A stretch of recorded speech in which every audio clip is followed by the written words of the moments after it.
Bonsoir à tous, bienvenue sur notre webconférence Portal Consorce.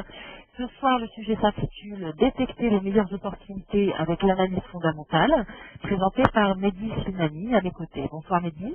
Bonsoir. Je vous rappelle donc au niveau des participants que vous avez la possibilité de poser vos questions directement via notre chat à votre droite. Sachant que les questions, certaines qui pourraient répondre au thème en cours, nous y répondrons, donc Mehdi y répondra avec plaisir. Le cas échéant, ce sera en fin de présentation, afin de faire le tri au niveau des questions et d'y répondre de manière plus complète que pendant la présentation. Mehdi, je vous propose de commencer directement. Merci. Mesdames, Messieurs, bonsoir. Je m'appelle Mehdi Slimani, je suis gérant conseiller Portal Consorce et membre de l'équipe conseiller expert des capitales.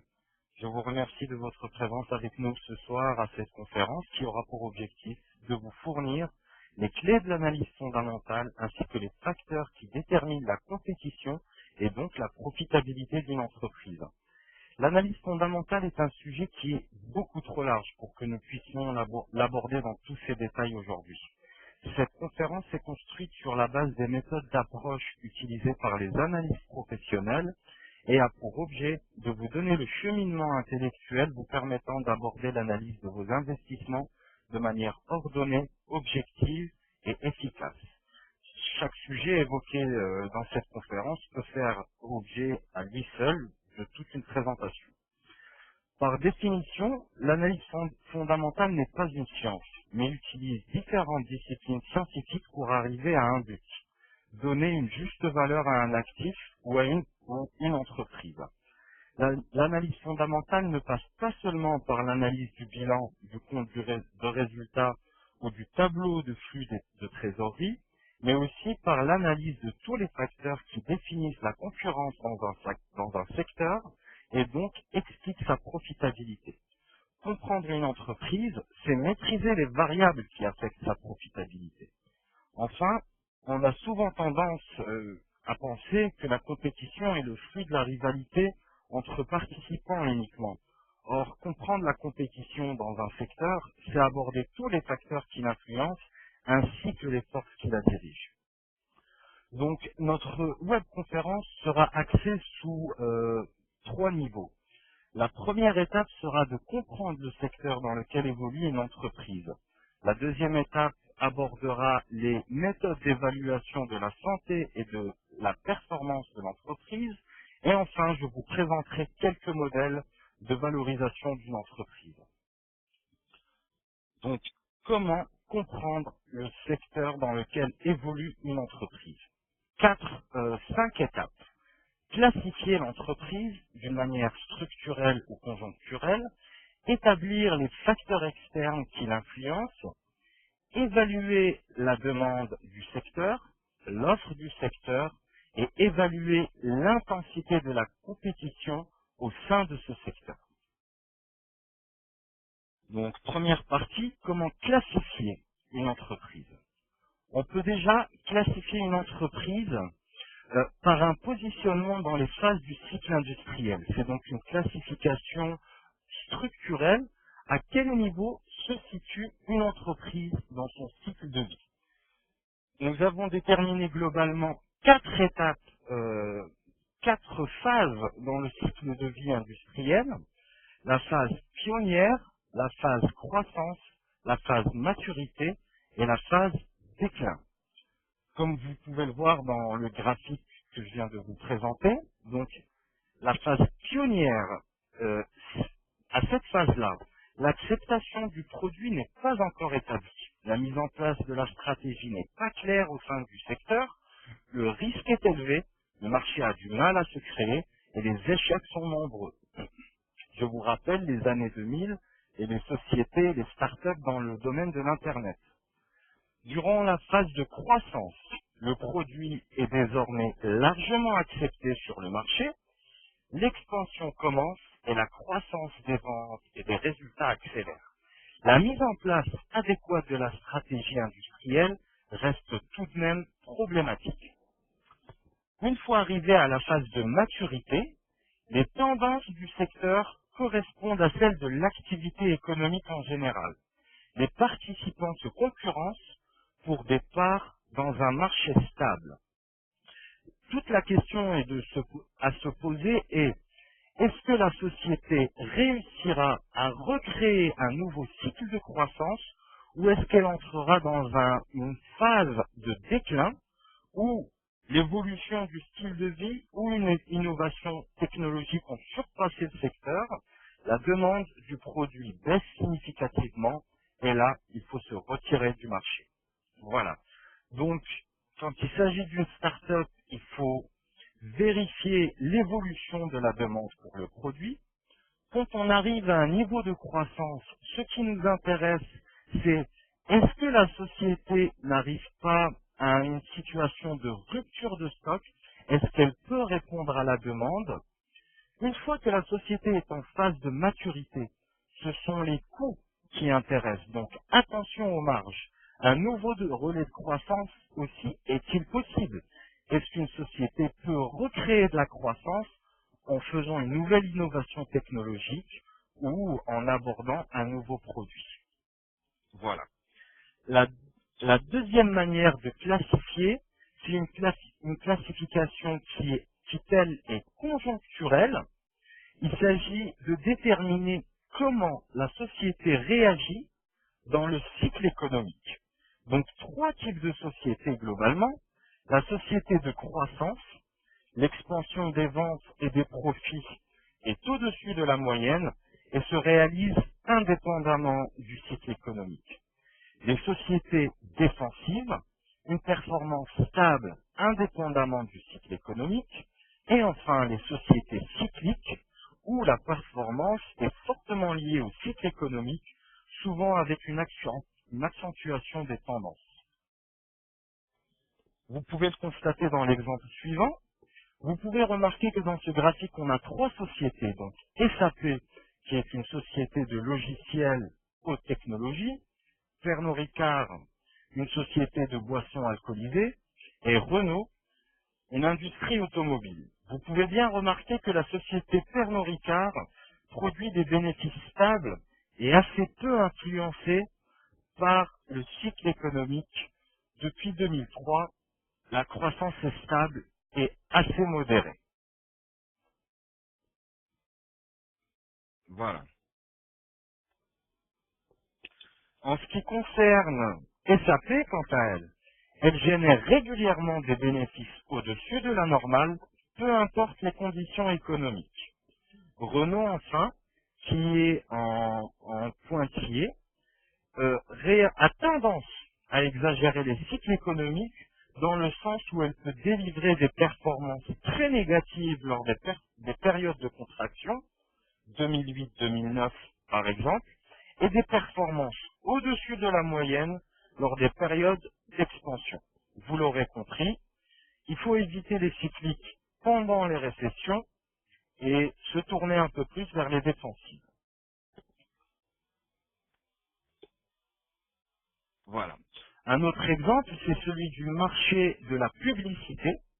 Vous pouvez voir que ce marché-là connaît une tendance très corrélée avec le PIB international. Cependant, cette croissance est sensiblement en dessous de la croissance de l'économie globale. Donc globalement, on peut dire que le secteur des médias est un secteur qui est mature, puisqu'il ne réussit pas à délivrer une croissance au-delà de celle de l'économie en général, et qu'il est cyclique, puisque lors des retournements économiques, ce marché a tendance à exagérer les retournements. Voilà.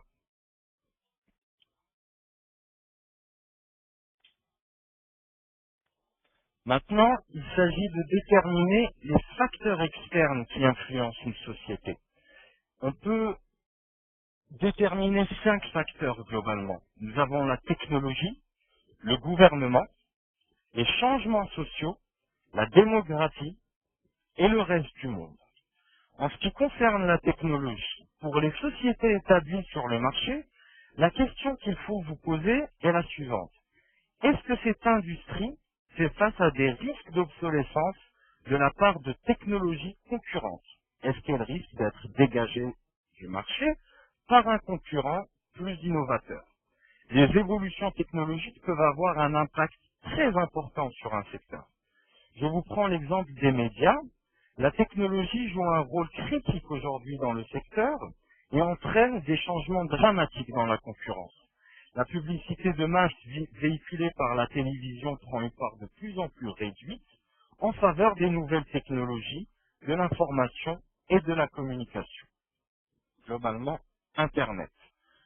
Par exemple, comme vous pouvez le voir sur le graphique suivant, nous pouvons constater clairement que Internet est en train de prendre des parts de marché considérables dans le secteur des médias, dans la publicité. Cette tendance n'est pas prête de s'arrêter après 2012. Pendant ce temps, on constate que les journaux prennent de moins en moins de place,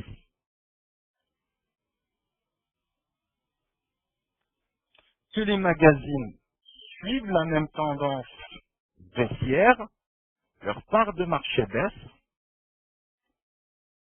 et que la télévision reste stable globalement. Donc déjà, à partir de l'étude des évolutions technologiques et des parts de marché, on peut comprendre que la publicité papier est en train de vivre ces dernières heures, que les médias désormais passeront forcément par Internet et que la télévision a intérêt à évoluer dans un sens novateur pour pouvoir concurrencer et tenir ses parts de marché dans ce secteur.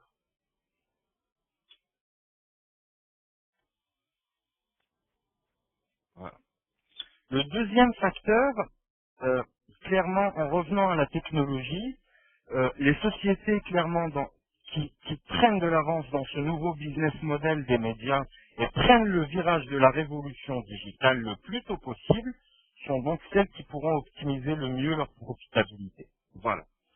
Maintenant, le gouvernement. Le gouvernement joue un rôle vraiment important dans plusieurs secteurs et dans l'économie générale. Outre la fiscalité et la politique économique, les nouvelles régulations, les nouvelles lois peuvent impacter significativement un secteur. Dans certains cas, les nouvelles régulations peuvent créer des nouvelles industries ou en détruire.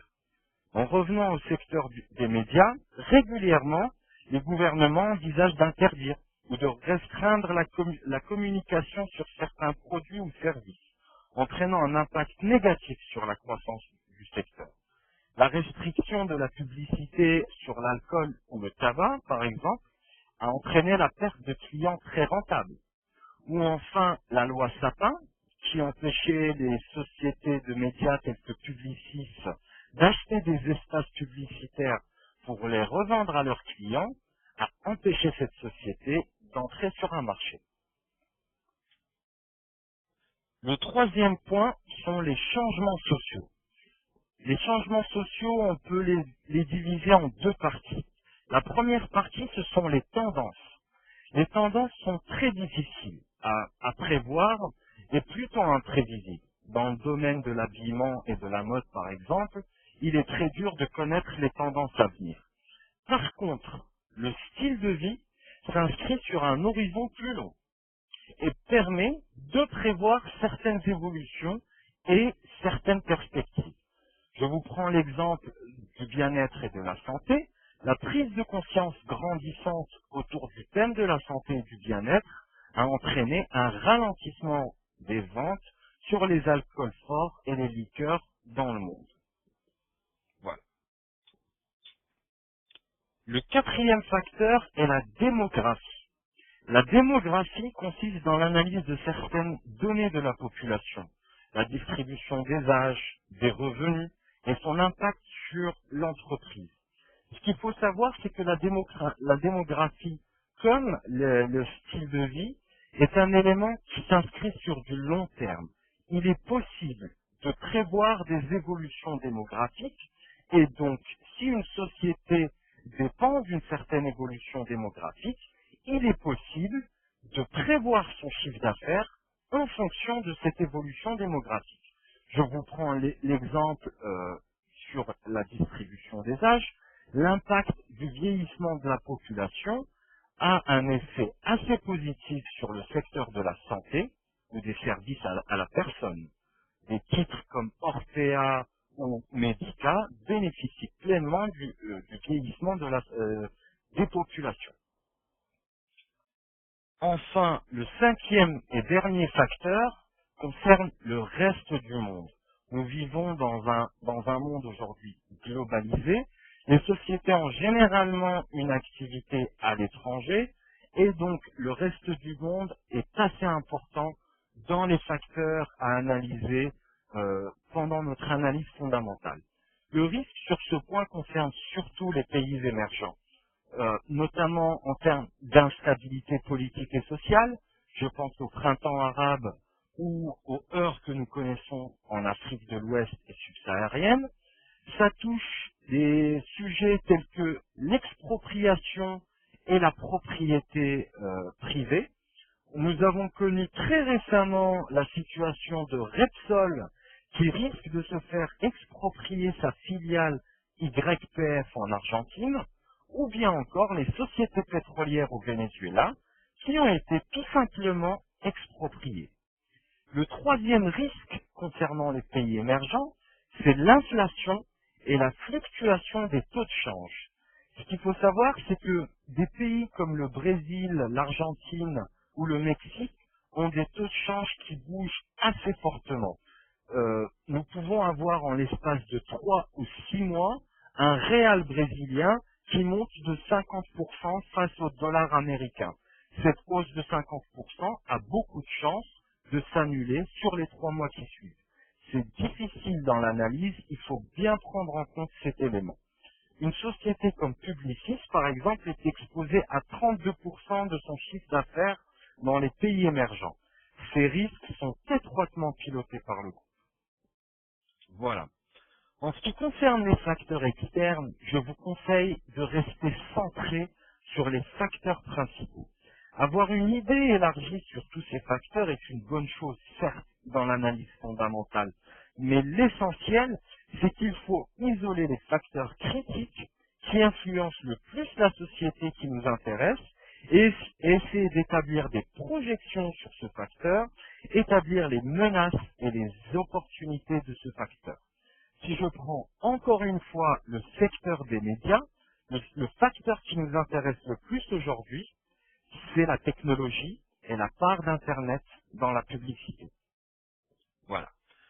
Maintenant, nous passons dans les facteurs, ou plutôt les forces, et ce sont des forces et pas des facteurs qui influencent la compétition dans un secteur. L'évaluation de la demande dans un premier temps. Ce qu'il faut savoir, c'est que le but ultime de toute analyse macroéconomique, analyse des cycles, analyse des facteurs externes, est de permettre justement de quantifier la demande globale d'un secteur ou d'une entreprise. Bien sûr, c'est assez intéressant d'avoir une idée, mais les analystes ont besoin d'un chiffre. Il faut quantifier les choses. Je vous prends l'exemple du Mexique. La demande du ciment a historiquement été de 1,7 fois le produit national, la croissance du produit national brut de ce pays. Les analystes utilisent donc ce chiffre pour prévoir la demande de ciment au Mexique. Quand la croissance au Mexique est de 2%, ils estiment que la demande de ciment sera de 2 fois 1,7%. Voilà. Les prévisions des ventes sont souvent des extrapolations sur la base des données historiques. Il faut faire attention à la persistance des facteurs qui soutiennent la demande. Ils peuvent révéler des points de retournement dans la tendance. Voilà. Maintenant, l'évaluation de la demande, c'est aussi évaluer le pouvoir des clients. Estimer le pouvoir des clients, c'est aussi avoir une idée sur un concept qui est très connu sur les marchés, qui intéresse beaucoup les investisseurs, c'est le pricing power d'une entreprise. Est-ce qu'une société est capable d'augmenter ses prix, est capable d'améliorer ses marges dans son marché? Comment est-ce qu'on détermine le pricing power? Dans un premier temps, en déterminant le pouvoir des clients. Les clients sont puissants si le marché est composé de quelques acheteurs, ou bien le volume demandé de chaque acheteur est important par rapport à un seul vendeur. Les acheteurs de volume important sont particulièrement puissants et demandent plus de services, plus de qualité et entraînent donc les coûts à la hausse. Voilà. Une société, par exemple, toujours en prenant le même exemple des médias, Publicis, les 5 premiers clients de Publicis représentent 20% du chiffre d'affaires de la société. La perte d'un seul de ces 5 clients serait assez dramatique pour la société. Le deuxième point est, est-ce que le produit est standardisé? Lorsque le produit est standardisé et qu'aucune société ne cherche à se différencier par rapport à son concurrent, les acheteurs auront logiquement tendance à faire jouer la concurrence et mettre la pression sur les prix. Voilà. Le troisième point, c'est les coûts de remplacement du produit par un substitut est-il élevé? Une entreprise, en prenant l'exemple du produit suivant, les logiciels de comptabilité-gestion. Lorsqu'ils sont mis en place dans une entreprise, ils servent à tous les rapports, à toutes les mises en place des bilans, des comptes de résultats et des assemblées générales. Donc, remplacer un logiciel de comptabilité-gestion, c'est remplacer tout le système d'une entreprise. Et ça coûte cher de changer le système d'une entreprise. La société SAP a donc l'avantage d'avoir un produit difficile à remplacer. Elle a donc du pricing power sur son produit. Enfin, le secteur est-il trop profitable? Si le secteur est trop profitable, le client pourra intégrer le secteur et créer le produit lui-même. Je vous prends l'exemple des sociétés de boissons gazeuses. Elles ont estimé que les embouteilleurs gagnaient beaucoup trop d'argent avec eux. Ils ont décidé de remonter la filière et d'embouteiller leurs boissons eux-mêmes. Dans le secteur des produits électroménagers aussi, la consolidation dans la grande distribution a réduit le nombre de clients pour les sociétés d'électroménagers telles que Whirlpool ou Electrolux. Ça a réduit leur pricing power et ça a impacté leur profitabilité. Il faut aussi évaluer la sensibilité prix. Les clients sont sensibles au prix d'un produit si, premièrement, le produit représente une part importante dans la structure de coût ou du revenu d'un client. Par exemple, un moteur dans une voiture représente une part importante du produit. Les producteurs sont donc sensibles au moteur de voiture. Si l'acheteur a peu de marge, manque de liquidité ou subit une pression sur les coûts, il aura tendance à appliquer cette pression à son fournisseur. Si la qualité du produit n'est pas déterminante dans la décision d'achat, l'acheteur aura tendance à faire jouer la concurrence. Enfin, si le produit a peu d'impact sur les autres coûts, l'acheteur pourra changer de produit sans impact sur sa propre production. Pour analyser le pricing power, il faut analyser l'offre aussi. Pour analyser l'offre, il faut déjà mesurer la concentration du secteur. Pour mesurer la concentration d'un secteur, vous pouvez utiliser la méthode IHH et la limiter aux principaux acteurs du secteur. L'indice est tout simplement la somme des carrés des parts de marché du secteur. Un indice inférieur à 1000 signifie que le secteur est peu concentré. Les États-Unis, par exemple, ont tendance à bloquer les transactions qui entraînent une hausse de cet indice de plus de 100. Enfin, analyser l'offre, c'est aussi analyser les barrières à l'entrée, les économies d'échelle. Les entreprises peuvent réduire leurs coûts en produisant de larges volumes. Les facilités d'accès au réseau de distribution. Les réseaux de distribution ne sont pas toujours accessibles. la confiance des consommateurs à l'égard des poids lourds du secteur.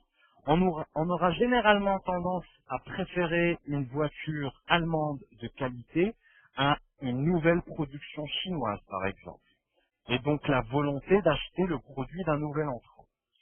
Il y a aussi le coût dû au changement de produit. Je vous ai pris l'exemple de SAP tout à l'heure, il s'applique là aussi. Et enfin, le capital requis pour entrer sur le marché. Le pouvoir des fournisseurs est élevé s'ils sont plus concentrés que le secteur à qui ils vendent leurs produits. Je vous prends l'exemple de Microsoft et les producteurs de PC. Les revenus des fournisseurs ne sont pas dépendants de la demande du secteur qui nous intéresse. Ils ont d'autres clients. Le coût de changement de fournisseur est important. Encore, l'exemple des SAP peut être utilisé là. Les produits fournis ne sont pas standardisés et donc cette différenciation est importante. S'il n'y a pas de substitut ou si les fournisseurs peuvent menacer d'intégrer le secteur et de concurrencer leurs clients sur leur marché. Voilà. Enfin, le dernier point, c'est la compétition parmi les participants. La compétition est intense si le secteur est atomisé, donc une multitude de concurrents, et les concurrents sont de taille comparable. Si la croissance du secteur est lente, si les barrières à la sortie sont élevées, ça coûte cher de vendre les machines, de fermer l'usine, si les produits ne sont pas ou peu différenciés, si les coûts fixes sont élevés, si l'augmentation des capacités passe par de lourds investissements, une usine automobile demande forcément une production d'un nombre élevé de voitures, ou enfin, si le produit est périssable. Donc, la compréhension des facteurs et des forces compétitives d'un secteur est primordiale dans l'analyse fondamentale. C'est en décelant les changements dans ces facteurs et ces forces qu'on peut détecter les opportunités. Voilà. Je vous prends des exemples. La perte des brevets a entraîné une baisse des barrières à l'entrée dans la santé. La photo numérique a mené Kodak à la faillite. Le refus des maisons de disques de vendre les musiques de leurs concurrents a ouvert un tout nouveau marché pour iTunes d'Apple. La base de données de Facebook, qui atteint aujourd'hui presque le milliard, lui offre tous les atouts pour peser dans le secteur des médias. Ou bien les sociétés de boissons gazeuses mettent eux-mêmes en bouteille car les embouteilleurs étaient trop profitables. Voilà. La deuxième partie, c'est l'évaluation de la santé et la performance de l'entreprise.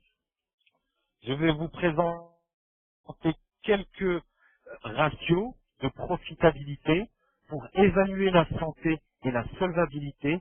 Et enfin, je vais vous fournir un modèle simple qui vous permettra d'avoir une idée sur la santé financière d'une entreprise.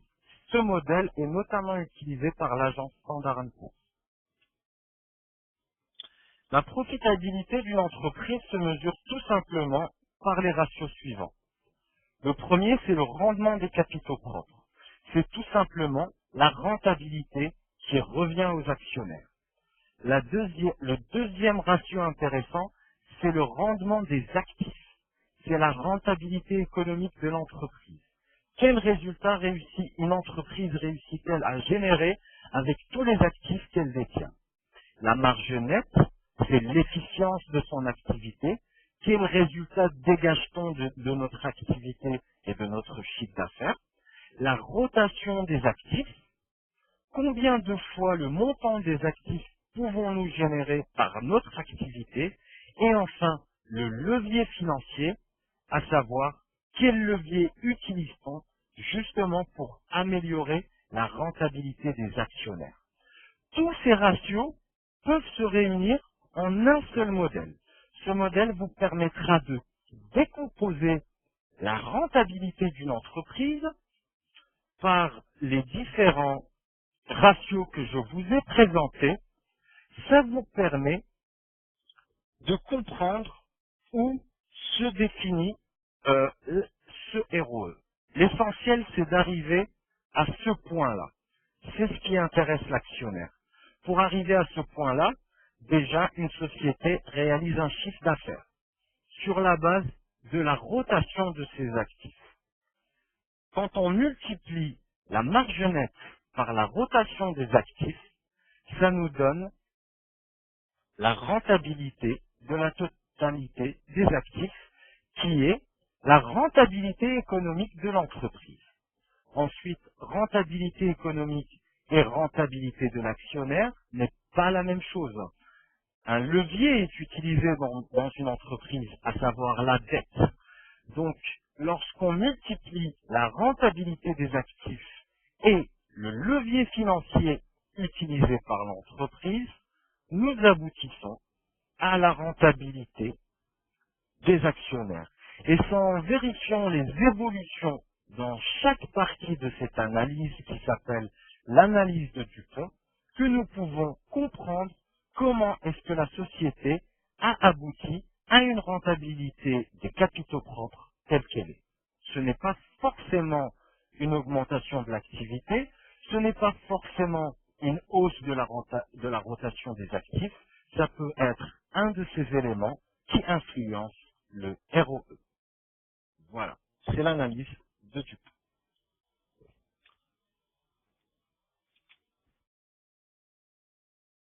Maintenant, nous allons évaluer les ratios de liquidité, essentiels surtout dans le monde d'aujourd'hui où les risques financiers sont élevés.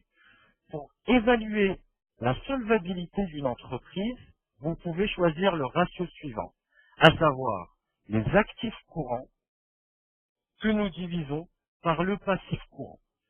Ça permet de savoir si l'entreprise est capable d'honorer ses dettes à court terme, donc à moins d'un an, avec ses actifs à moins d'un an. C'est la solvabilité. Le ratio de liquidité est un ratio plus strict que le ratio de solvabilité, parce qu'il estime que dans les actifs courants, il y a les stocks, et les stocks ne sont pas facilement disposables. Donc, il retire des actifs courants les stocks qu'on n'est pas sûr de vendre au courant de l'année, les stocks ne sont peut-être pas vendables, et on divise tout ça par le passif courant qui doit être honoré d'ici la fin de l'année. Enfin, le risque financier qui peut être mesuré par le ratio de debt to equity, qui est tout simplement le total des dettes divisé par les capitaux propres. C'est aussi un levier, ou bien debt to assets, donc total des dettes sur total actif, ce qui nous permet de savoir comment une société finance ses actifs. Les ratios de couverture, toujours dans un souci de risque financier et de risque de solvabilité, est-ce que le cash généré par l'entreprise lui permet d'honorer son endettement? Le cash est très important dans une entreprise. Et maintenant, c'est le modèle Altman Z-Score. C'est un modèle qui est assez simple, que vous pourrez retrouver sur notre site internet dans cette webconférence, dans ce slide. Tout simplement, il donne un poids précis à chaque ratio, les actifs circulants sur total actif, le résultat non distribué est donc gardé dans l'entreprise sur total actif, les bits, donc le résultat d'exploitation, la capitalisation boursière sur les dettes, le chiffre d'affaires sur total actif. Ça nous donne le Z-score, Altman Z-score. Vous constaterez que le résultat opérationnel fait partie des facteurs les plus importants surveillés par Standard & Poor's, suivi par les résultats qui restent dans l'entreprise et enfin les actifs circulants. La capitalisation boursière prend une place assez faible dans l'évaluation de la solidité d'une entreprise. Ce modèle a été utilisé notamment pour prévoir les possibilités de faillite des entreprises et les classifie en fonction de leur probabilité d'avoir des difficultés financières.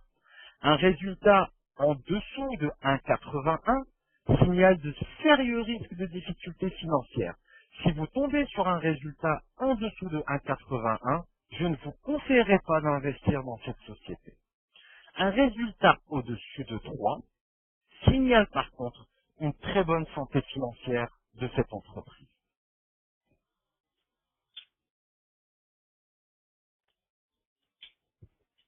Enfin, quelques modèles de valorisation d'entreprise.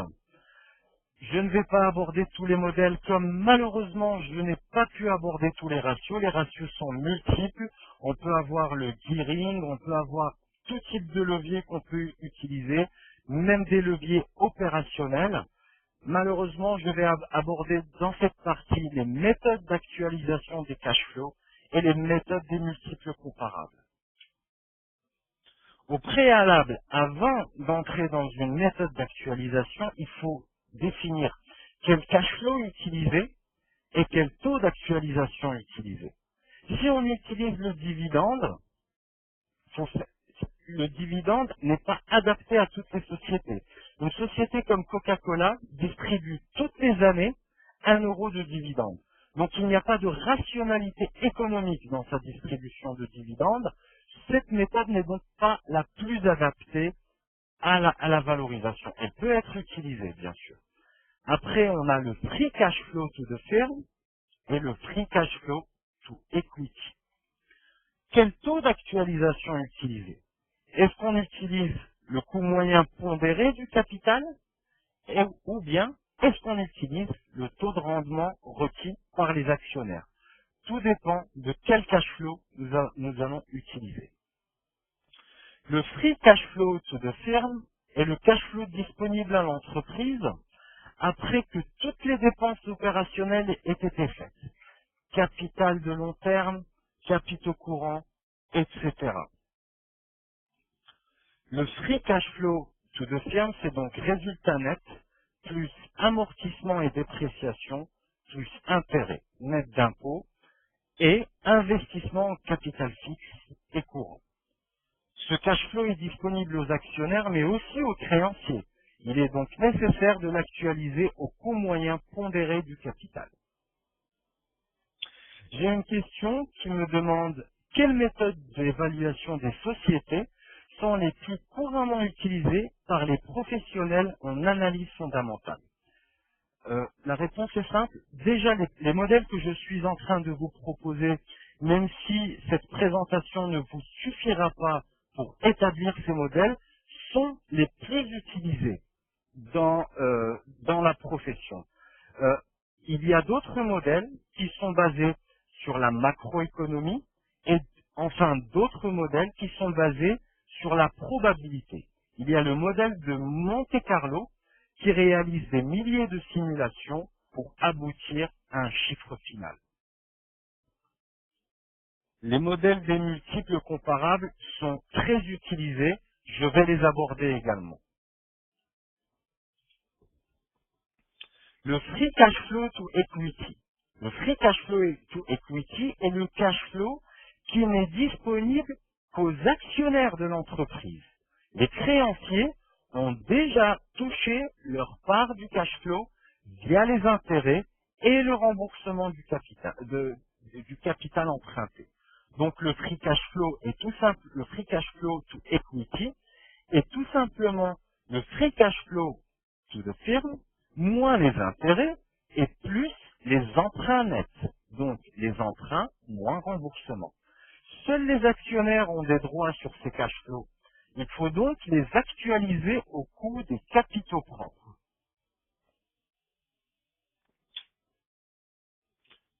Donc quelques modèles simples. Le premier modèle, très utilisé par les analystes, mais encore une fois, pas toutes les sociétés. Quand le dividende a une rationalité économique dans son histoire, on peut utiliser ce modèle.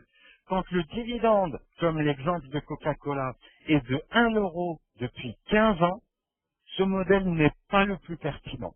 Il peut être utilisé, mais ce n'est pas le plus pertinent.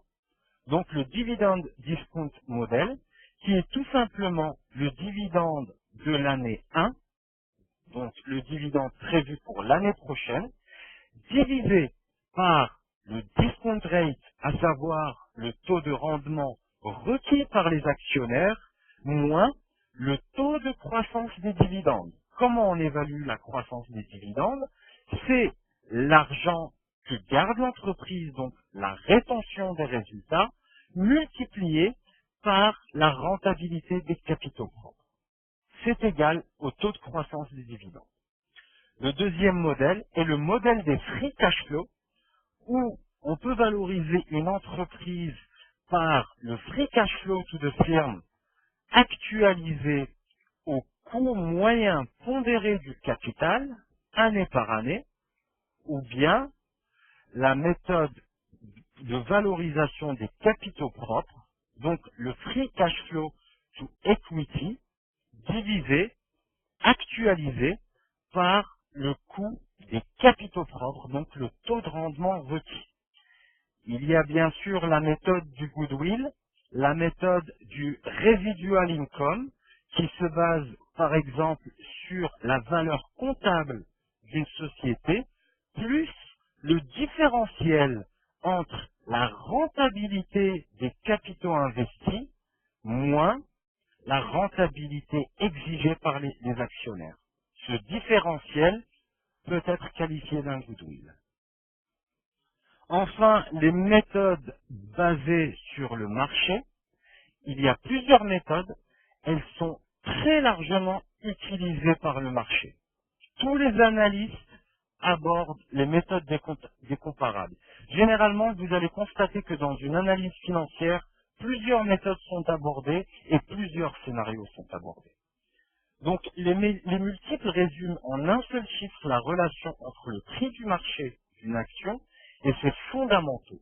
Il s'agit de valoriser une entreprise en fonction des multiples de référence présents sur son secteur.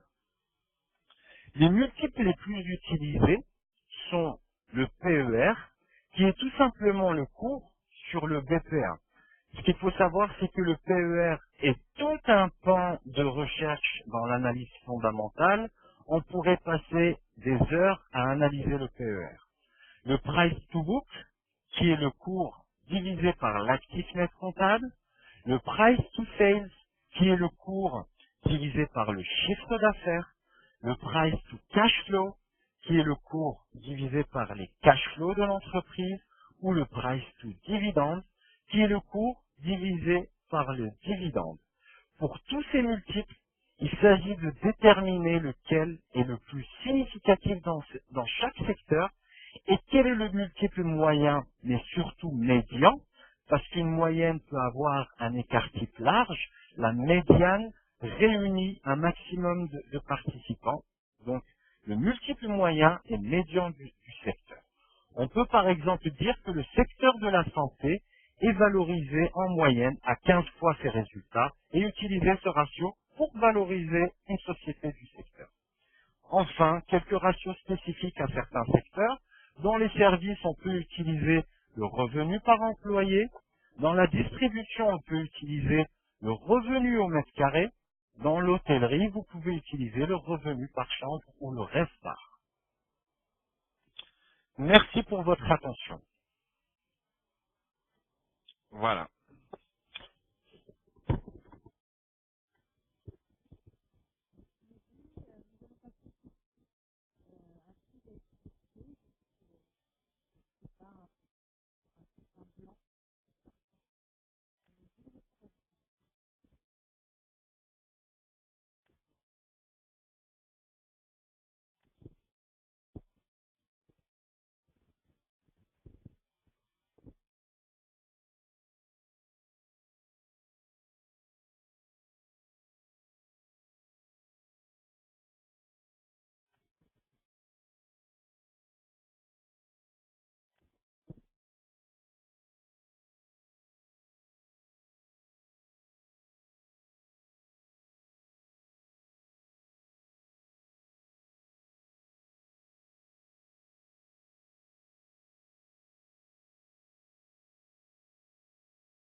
question de la part d'un participant, je l'en remercie.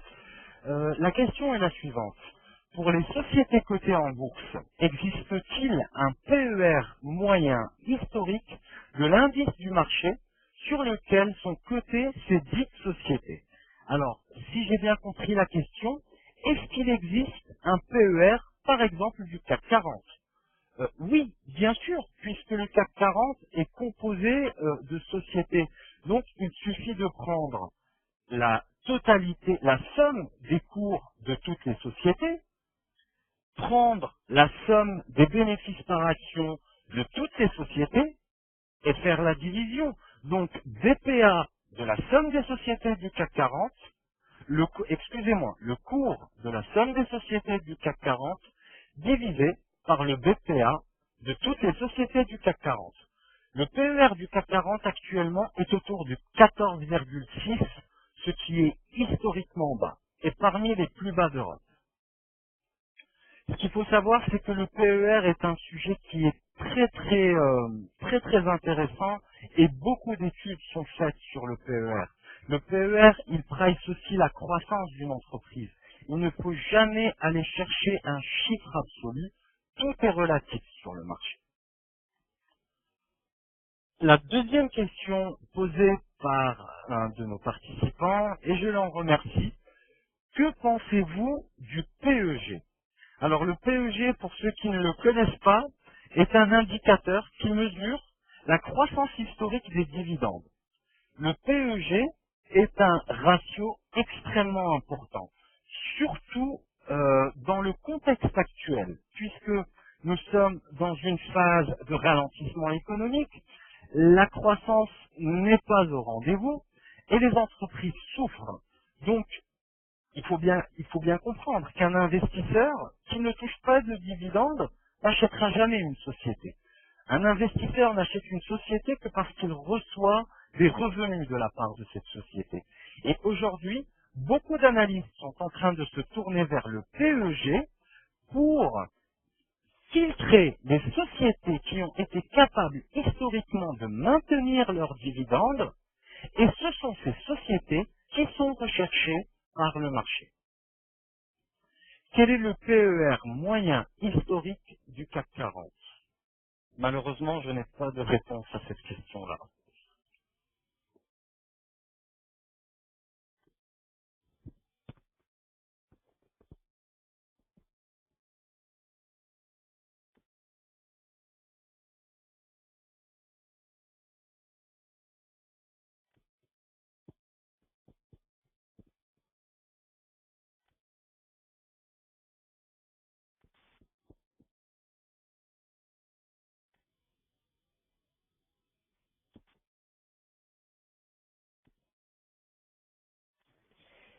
Merci Mehdi, c'était très complet. Malheureusement le temps presse, donc nous sommes obligés de conclure. Je vous rappelle que cette webconférence sera disponible sur notre site prochainement. Donc la présentation, le support de présentation ainsi que la vidéo. Directement sur vous accompagner notre rubrique nos webconférences, les archives. Merci à tous. Merci à vous, Mehdi. Sachez également que d'ici 15 jours, ça tombera un mardi, cette fois-ci exceptionnellement, nous ferons également une webconférence sur les services et outils innovants chez Cantal Constance en bourse. Nous y attendons également très nombreux. Merci à tous les fidèles, je reconnais certains. Merci pour votre fidélité. Merci pour vos questions et merci à vous, Mehdi, pour cette présentation. Bonne soirée à tous.